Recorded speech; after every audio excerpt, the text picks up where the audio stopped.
E a gente sabe que Ele nos dá além daquilo que nós precisamos. Então eu convidei o irmão Tiago para estar trazendo a palavra.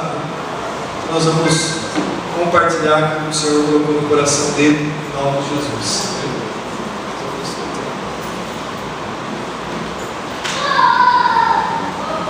Graças e paz, irmãos.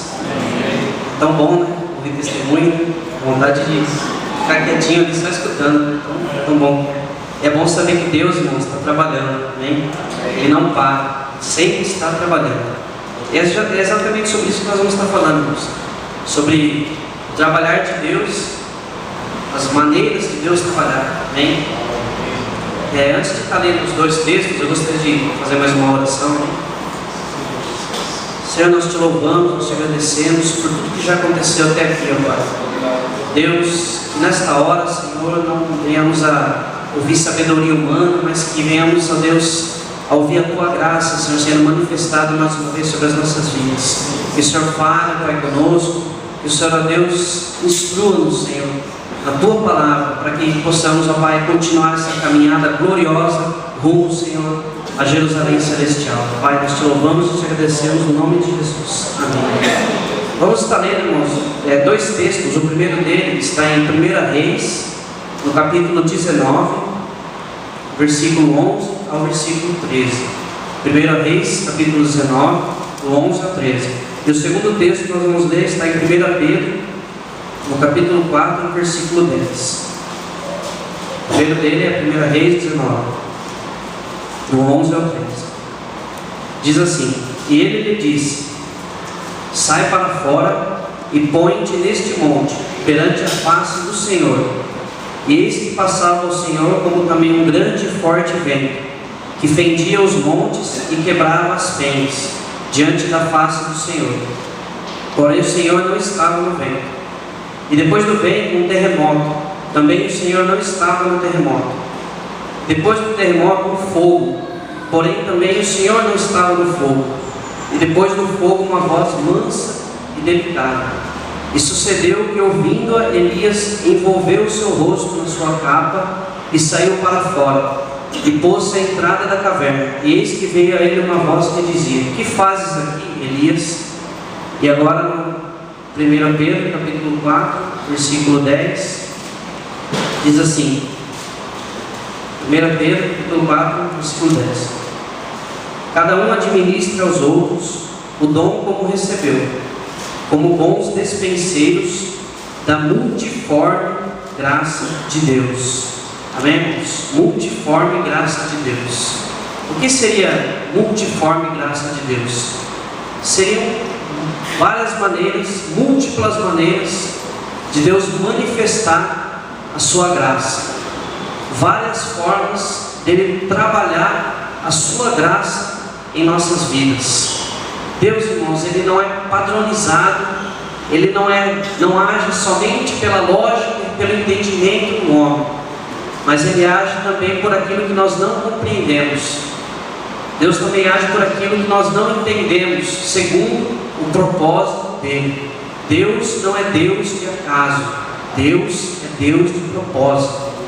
E segundo os seus propósitos é que ele age, porém de muitas maneiras, como a palavra falou, multiforme, muitas maneiras, várias maneiras dele manifestar a graça dele, segundo o propósito que ele quer, segundo aquilo que ele, a sua infinita sabedoria, deseja realizar. E esse texto que nós lemos aqui, de 1 Reis 19, os irmãos conhecem a minha história. Elias estava refugiado no Monte Horebe, numa caverna, fugindo de uma ameaça de Jezabel. E é interessante nós notarmos aqui 4 possibilidades das quais Deus poderia estar. Aqui falou do vento, falou do terremoto, falou do fogo, e depois falou de poderíamos dizer que seria uma brisa, onde uma voz mansa e delicada, aonde Deus estava. Não haveria problema, irmãos, Deus está no vento, aquele vento cortante, Ele controla o vento, Ele criou o vento. Não haveria problema de Deus estar no terremoto. Deus criou o terremoto, Deus criou todas as coisas. Quando Deus se manifestou a Israel no monte Sinai, o monte estremecia e fumegava. Não haveria problema dele estar no terremoto. Também no fogo, Deus criou o fogo. Porém Deus aprova a ele estar numa brisa, estar numa brisa mansa e delicada, porque era a forma que Deus naquele momento queria se manifestar para Elias. Naquele momento queria trazer a presença dele, trazer uma resposta daquilo que Elias precisava, exatamente para aquele momento. Por quê, irmãos? Porque é a maneira que Deus quis agir. Nós não vamos conseguir explicar por que Deus faz determinadas coisas, por que Deus deixa de fazer determinadas coisas. Nós não vamos conseguir explicar, porque Ele, irmãos, Ele conhece muito mais além do que nós pensamos, muito mais além do que nós conhecemos, da nossa limitada capacidade humana. E nesse texto, irmãos, nós podemos ver que a maneira como Deus agiu aqui, irmãos, Elias, tendo saído de uma ameaça ali de Jezabel, estava angustiado, estava agoniado, e Deus, Ele vem com uma voz mansa, uma voz suave, uma brisa, trazendo sobre Elias calma, tranquilidade. É como se Ele dissesse: calma, Elias. Como a Natália citou aqui no Salmo 46:10, aquieta-te, aquieta-te que eu sou Deus. É como se Ele dissesse: acalma, Elias, acalma, eu estou aqui, eu sou o teu Deus. Inclusive o nome Elias significa o Senhor é Deus. E Deus, irmãos, na nossa vida, Ele age de formas diferentes, e nós podemos ter situações, atrair situações para nossas vidas. Eu poderia enumerar aqui 3 tipos de situações que vão acontecer na nossa vida através do agir de Deus, e inclusive também citar essas situações pela palavra dele. E também 3 tipos de posições, de posicionamento que nós devemos ter mediante a ação de Deus, mediante a multiforme graça dele, as múltiplas maneiras de Deus agir em nossa vida. Deus, irmãos, nós podemos dizer que em determinadas situações nós vamos compreender o que Deus está fazendo. Nós vamos entender, porque pode ser uma resposta de uma oração. Na outra situação, nós podemos dizer que nós também vamos entender, porém não no exato momento, não de forma rápida. Nós vamos entender, porém, de forma progressiva, de forma conforme o passar do tempo, meses, anos, não sei, mas de forma progressiva. Vamos compreender, mas de forma progressiva. E a terceira situação é que nós não vamos compreender, não nesta vida, somente na glória. São 3 situações. A primeira nós vamos, nenhuma delas vamos compreender. A segunda nós não vamos compreender naquele momento, porém com o tempo vamos entender. E na terceira situação nós não vamos compreender, não nos vai ser dado um entendimento do porquê aconteceu aquilo. Somente na glória nós vamos entender, somente quando estivermos diante do Senhor vamos entender. E para cada situação, irmãos, para todas elas nós devemos ter 3 tipos de posições: crer, confiar e permanecer. Crer, confiar e permanecer. Como nós falamos aqui, irmão, nós não sabemos como Deus vai agir, como Deus vai se manifestar, como Deus vai se revelar, o que Deus está desejando em determinada situação que nós estamos enfrentando nas nossas vidas. Porém nós precisamos desses 3 tipos de coisas: crer, confiar e permanecer. Como nós vemos no culto de domingo, né, que foi uma bênção, a maneira como Deus se manifestou. E alguns de nós poderíamos dizer, né, poxa, Deus falou domingo, né? Porém, irmãos, nós podemos dizer que Deus também falou domingo, porque é como se nós disséssemos que Deus não havia falado os outros domingos anteriores, porque Ele não se manifestou da maneira como os nossos olhos estão vendo. Porque nós às vezes queremos que Deus se manifeste somente aquilo que é visível aos olhos humanos, e Ele também realiza isso. Porém Deus também se manifesta, irmãos, naquilo que nossos olhos não enxergam, naquilo que nós não vemos. Por isso, todo e qualquer momento na presença dEle é importante. Todo e qualquer momento na presença de Deus precisamos estar ligados, estar atentos ao agir de Deus. Já teve situações na minha vida, irmão, uma situação que eu posso estar, eu participei de um culto e naquele culto não senti a presença de Deus durante o culto todo. Porém no final, na hora da bênção final do pastor, sabe, irmãos, foi como se Deus pudesse me derramar, começasse, sabe, a vir revelações, vir discernimentos. E naquela hora eu não queria nem cumprimentar ninguém, porque Deus começou a falar no momento final do culto, no momento onde todos dissessem, bom, terminou, não tem mais nada para Deus fazer. Não, naquele momento da bênção final, Durante o culto todo, Deus não falou, no caso comigo, porém no final, na bênção final, Deus começou a falar, ministrar, começou a trazer discernimento, revelação. É o trabalhar de Deus, irmãos. Nós não entendemos. São múltiplas maneiras de Deus agir. E numa das três maneiras que nós citamos, que uma delas seria que nós iremos entender que Deus está realizando através de alguma situação, alguma circunstância que estamos passando em nossa vida. Poderíamos citar o próprio texto que nós lemos do profeta Elias. Antes dessa passagem, a palavra de Deus cita que ficou 3 anos e meio sem chover sobre a terra. E Elias, ele havia orado incessantemente para que isso ocorresse, porque Israel estava cocheando entre 2 pensamentos, entre servir ao Deus vivo e verdadeiro Deus de Israel, e entre servir a Baal. E para os Baalins, que eram os discípulos de Baal, a chuva representava o controle de Baal sobre esse elemento, que era a chuva, e que as abundantes colheitas era Baal que proporcionava. Então Elias orou incessantemente para que não chovesse, e Deus cerrou os céus, não permitindo que chovesse por 3 anos e meio. E Elias estava compreendendo essa situação, Elias estava entendendo por que não estava chovendo, o porquê dessa situação, porque Deus estava humilhando o falso Deus Baal. Vai haver situações na sua vida, irmãos, situações no seu cotidiano, no seu caminhar cristão, que vão acontecer, que você vai compreender, que vai ser uma resposta de oração de Deus sobre a sua vida, e você vai entender o porquê aquela situação está ocorrendo, porque vai ser uma resposta de Deus, alguma oração sua, de algum irmão, porém a situação em volta de você vai compreender, assim como Elias compreendeu porque não estava chovendo sobre a terra, porque Israel estava passando por aquela situação. Muitos israelitas poderiam não compreender, falar: Senhor, por que não chove? A fome está começando a ser grande. Porém Elias compreendeu aquela situação, ele entendeu aquela situação que estava passando. A segunda questão, irmãos, a segunda situação de nós compreendermos, porém não no momento, não de imediato, mas progressivamente, com o passar do tempo, poderíamos citar José do Egito. José foi traído pelos irmãos, foi vendido como escravo, foi caluniado como escravo, largado na prisão. O José poderia dizer: cheguei no fundo do poço quando ele estava na prisão. Bom, José não sabia, ele não tinha uma Bíblia que ele olhou e falou: puxa vida, no capítulo 41 eu vou me tornar governador do Egito. Vale a pena esperar. Não, irmãos, José não tinha isso. José, irmãos, naquela época não tinha Bíblia. A revelação de Deus era dita oralmente. Os pais passavam para os filhos de forma oral. Eles não tinham um livro onde eles poderiam ler as histórias. Não, era de forma oral que era passado. E José confiou em Deus. José esperou.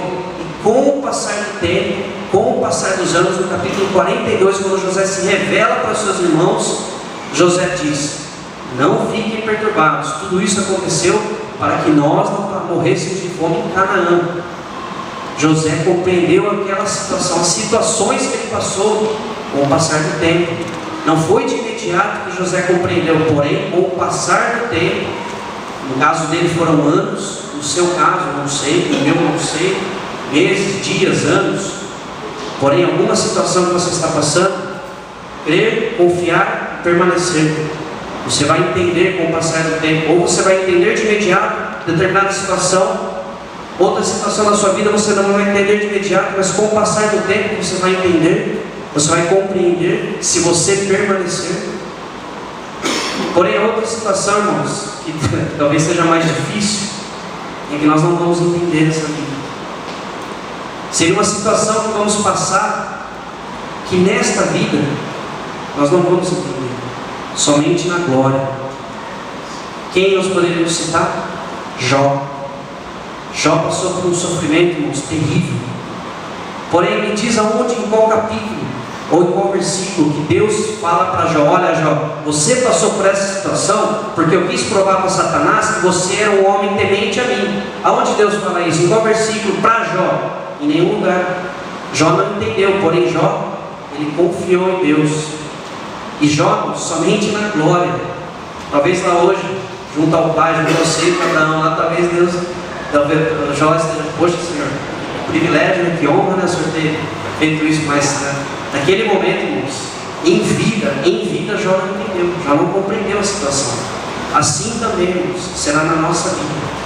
Não estou profetizando, porque vocês não sabem, não é isso. Eu estou dizendo, irmãos, que 3 situações poderão acontecer. Você vai entender o que está ocorrendo, porque é uma resposta de alguma oração, Deus vai te dar o discernimento, e outra situação vai passar, você não vai entender de imediato, porém com o passar do tempo você vai compreender que aquilo também foi alguma resposta, e numa outra determinada situação você não vai entender, você não vai compreender o porquê você está passando por aquela situação, ou passou por aquela situação, porém na glória, na presença do Pai, você vai entender, você vai se revelar, porque como nós falamos aqui, Deus não é Deus de acaso, Deus é Deus de propósito.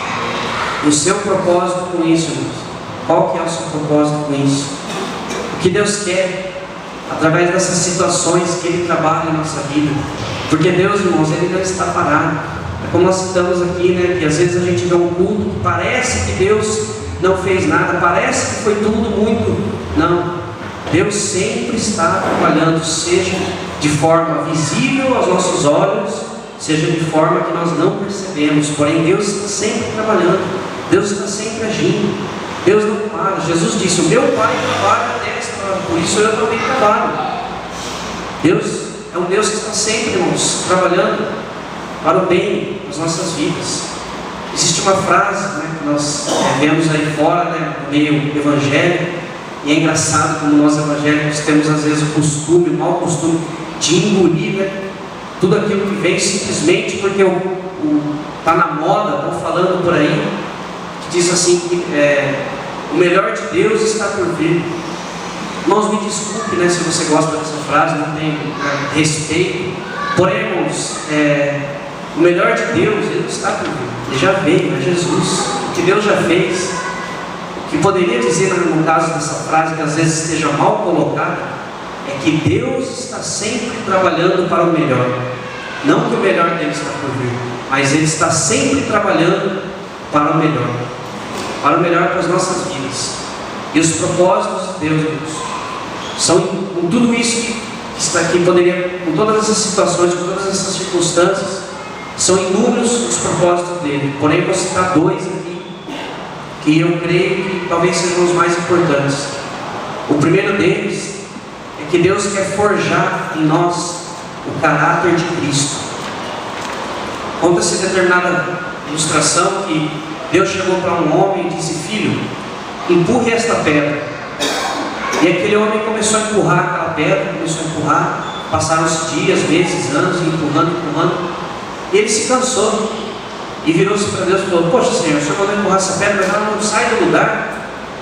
E Deus veio a ele com a resposta, disse, filho, eu pedi para você empurrar, porém eu disse para você remover. Você não notou que quando você começou, os seus braços eram frágeis, suas pernas frágeis, sua resistência era pouca, porém hoje os seus braços estão mais fortes, suas pernas mais fortes, sua resistência aumentou.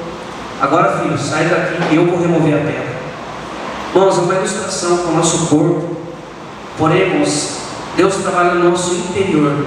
Ele está forjando em nós o caráter de Cristo. Esse é um dos propósitos de Deus para as circunstâncias que enfrentamos. Outra hora poderia não ser uma pessoa que oferecesse perdão. Hoje, ofereço perdão. Outra hora poderia ser uma pessoa que não fosse compassiva. Hoje eu já me compadeço das pessoas. Estou citando eu como exemplo, estou citando no geral. Poderia ser eu, você, mas hoje eu me compadeço das pessoas. Você vê uma pessoa necessitada, você se compadece. Antes você não se compadecia, ou eu não se compadecia, éramos egoístas. Víamos alguma pessoa passando dificuldade e falava, não, primeiro eu, depois ele. Hoje podemos dizer que Deus tem gerado compaixão, misericórdia. Às vezes nós não concedíamos misericórdia. Hoje somos mais misericordiosos. Amor. Antes não ligávamos para esse negócio de amor. Hoje nós amamos o nosso próximo. Tudo isso é Deus forjando o caráter de Cristo em nós, forjando o caráter de seu Filho em nós, o nosso modelo, que é Jesus. E o último propósito de Deus, que no caso seriam dois, claro que são inúmeros, mas eu estou citando aqui apenas dois, seria que Deus, irmãos, quer nos tornar participantes da glória dele. A palavra diz em Isaías 42:8: a minha glória eu não darei a outro. Deus não divide a sua glória com ninguém, seja o pregador tal, o profeta tal, o cantor tal, o ungidão tal. Deus não divide a glória dele com ninguém. Porém, nós nos tornamos participantes dessa glória. Isso que é glorioso. Nós nos tornamos participantes do seu reino. Iremos reinar em glória com Deus. Amém, irmãos? É isso que Deus irá realizar em nossas vidas, se nós crermos, se nós confiarmos e se nós permanecermos. Essas três coisas, esses três pilares: crer, confiar e permanecer. Através disso, o caráter de Cristo vai estar sendo forjado em nossas vidas. Através disso, nós iremos reinar em glória com Deus, iremos nos tornar participantes da glória do Deus que fez os céus e a terra, do Deus que te fez, do Deus que te fez, do Deus que criou todas as coisas, que tem todas as coisas sobre suas mãos, daquele que sabe do futuro, sem antes ter acontecido, que anuncia coisas que ainda não aconteceram. É esse Deus que nós vamos estar participando da sua glória, do seu reinado de glória. Amém, irmãos? Deus abençoe, que possamos confiar, permanecer, crer, para que a palavra de Deus cada vez mais vá trabalhando em nossas vidas, e Deus cada vez mais vá trabalhando em nossas vidas, porque esse é o desejo dele, irmãos, é o desejo que ele tem, que nós não percamos a nossa viva esperança.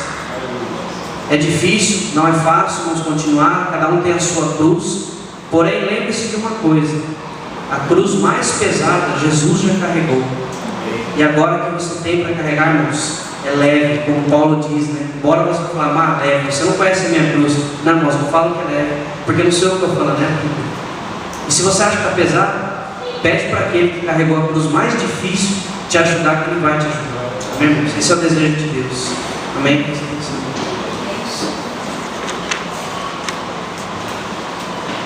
Louvado seja o Senhor Jesus. Falou muito comigo a palavra. Tem coisas que realmente a gente não vai compreender, ainda que a gente pergunte para Deus insistentemente. Lá mais para frente te mostra. Eu lembrei do versículo de Isaías 55, 8 e 9. Porque os meus pensamentos não são os vossos pensamentos, nem os vossos caminhos os meus caminhos, diz o Senhor.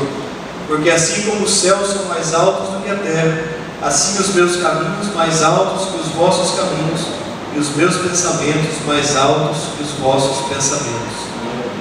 Crer, confiar, permanecer. Dos três, permanecer é o mais difícil. A gente crê, confia, mas quantos permanecem? 1 ano, 2, 3, 10. Amém? Vamos nos colocar em pé. Vamos agradecer ao Senhor pela palavra. No final do culto, no salão social, deve ter alguma coisa para a gente beliscar, né? Você trouxe o bater, Regina? Eu vi você entrando com o vazio. Ah, bom. Então tem tornada para bater. Deus seja louvado. Pai, nós te agradecemos por esse culto, por esse momento, por tudo aquilo que o Senhor falou conosco pela palavra. Te agradeço pela vida do Tiago, Senhor, que o Senhor tem usado, e podemos ver o quanto o Senhor tem capacitado ele para aquilo que é o teu propósito. Te agradeço pela Igreja Manaim, por cada vida que o Senhor trouxe aqui, Pai. Em nome do teu Filho Jesus, nós rendemos graças, e que a graça e a paz do Senhor Jesus permaneçam em nossas vidas. Amém e aleluia. Graça em quem está ao seu lado. Até domingo pela manhã, em nome de Jesus.